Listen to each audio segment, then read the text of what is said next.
Welcome back to TCM. I'm Dave Karger. Tonight, we're kicking off a month-long tribute to TCM Star of the Month for June, Marilyn Monroe. It's also Marilyn Monroe's centenary. She was born 100 years ago today.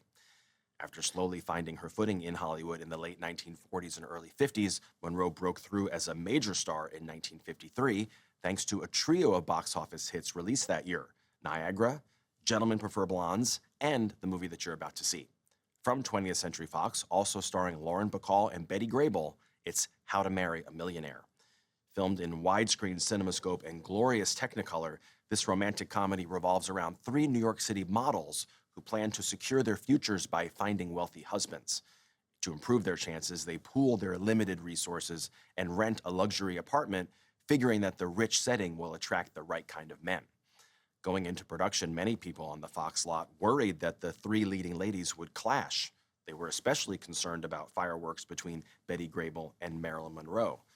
Grable had been the top box office star at 20th Century Fox in the 1940s, but by this point in the early 50s, she was beginning to be upstaged by the studio's newest blonde bombshell, Marilyn Monroe. But contrary to expectations, the three stars hit it off beautifully. Their agents, on the other hand, had to grapple with the question of who would receive top billing. They decided that Grable would be listed first in the film's credits, while Monroe's name would appear first on the posters and advertising. If you're in the market for Marilyn Monroe memorabilia, you should check out the Julian's Legends auction, 100 Years of Marilyn, being held this week on Thursday, June 4th. TCM and Julian's are hosting this once-in-a-lifetime event featuring rare photographs, an annotated script from the 1962 film Something's Gotta Give, an evening gown, and so much more. Here's the birthday girl in one of her best comedies from 1953, directed by Jean Negulesco, also with David Wayne, Cameron Mitchell, and in one of his final film appearances, William Powell, How to Marry a Millionaire.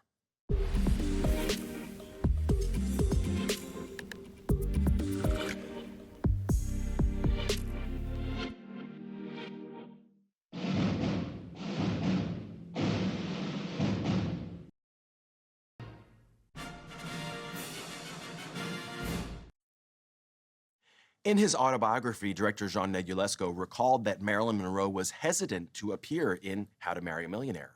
He also found her to be nervous before the cameras started rolling. But as soon as she stepped in front of the cameras, Negulesco wrote, an extraordinary unseen love affair took place between her and the lenses.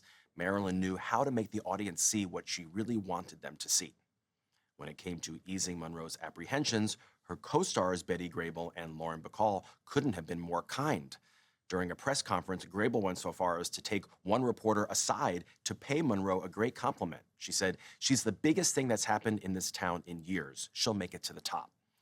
Bacall also wrote fondly about her experience working with Monroe in one of her memoirs. She said, I couldn't dislike Marilyn. She had no meanness in her.